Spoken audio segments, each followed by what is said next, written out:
Hello friends, இது வந்து Friday ஈவினிங்க்கான video தான். போன வாரமே எல்லாமே டீப் க்ளீன் பண்ணிட்டேன். ஆனால் இந்த 2 செல்ஃபு மட்டும் விட்டு வச்சுருந்தேன். இங்கேயும் வாஷிங் மிஷினுக்கான செல்ஃபு மட்டும். இது வந்து வீட்டுக்கு உள்ளே என்ட்ரு ஆகும்போதே இருக்கிற செல்ஃபு தான். இதை நான் க்ளீன் பண்ணாலும் நெக்ஸ்ட் வீக் என்ன ஆகும்னா, ஒரு வாரத்துலேயே வந்து எல்லாமே கழிச்சு போட்டுருவாங்க. ஏன்னா புக்ஸ் எடுத்துகிட்டு வர புக்ஸு, பேப்பர்ஸ் இதெல்லாம் வந்து அப்படியே என் ஹஸ்பண்ட் போட்டு வச்சுருவாங்க.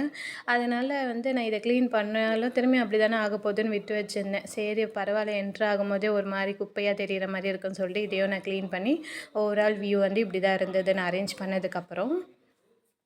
அதுக்கப்புறம் இங்கே ஜன்னலுக்கு வந்து நெட் போட்டு வச்சுருந்தோம் இல்லைங்களா, அது வந்து டோர் ஓப்பன் பண்ணோடனே வெளியே இருக்கிற தூசியெல்லாம் உள்ளே படிகிற மாதிரி இருந்தது. சரி நான் அந்த நெட்டையும் வந்து எல்லா நெட்டையும் வாஷ் பண்ண போட்டுட்டேன்.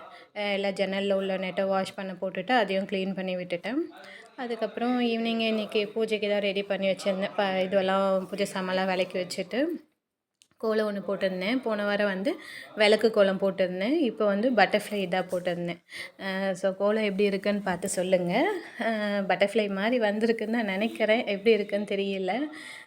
சரி, ஆனால் ஸ்பேஸும் இல்லைங்களா, அதனால் கொஞ்சம் குட்டியாக போட மாதிரி தான் ஆச்சு. அதோட விளக்கும் ஏற்றி வச்சுட்டேன். இன்றைக்கி வந்து ஈவினிங் ஸ்நாக்ஸுக்கு வந்து கேசரி தான் செஞ்சுருந்தேன்.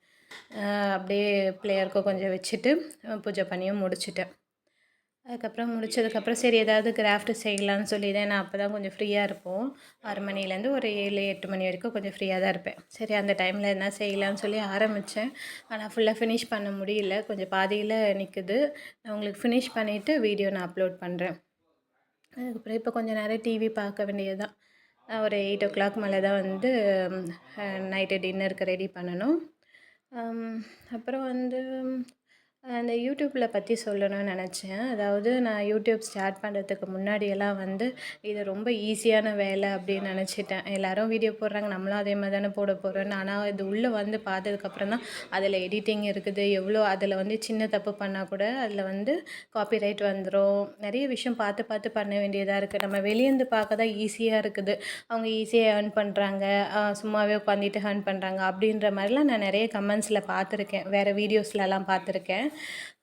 நானுமே இது உள்ளே வர்றதுக்கு முன்னாடி வந்து அப்படி தான் நான் நினச்சிட்டு இருந்தேன். ஆனால் வந்து உள்ளே வந்ததுக்கப்புறம் தான் அவங்க எவ்வளோ கஷ்டப்பட்டு அதுக்கப்புறம் தான் வந்து அவங்க அதை ரீச் பண்ணுறாங்கன்னு எனக்கு தெரிய ஆரம்பிக்குது. அவங்க ஒரு சப்ஸ்கிரைபரை வர வைக்கிறதுக்கு அவங்களுக்கு ஒரு வீடியோவில் அவங்க எப்படி பார்த்து பார்த்து பண்ணணும் அப்படின்றதும் தெரியுது. எனக்குமே இப்போ ஒரு சப்ஸ்கிரைபர் ஏறும்போது ஒரு ஹாப்பியாக இருக்குது. என்ன சொல்கிறது, நம்ம எக்ஸாம் ரிசல்ட்டு கூட அவ்வளோ சந்தோஷப்பட்டிருக்க மாட்டோம். அந்த மாதிரி வந்து கொஞ்சம் ஹாப்பினஸ் வருது. ஓகே, நம்ம ஏதோ பண்ணியிருக்கோம், அதனால் நமக்கு வீடியோ பிடிச்சி போய் பண்ணுறாங்க அப்படின்ற மாதிரி. Okay friends.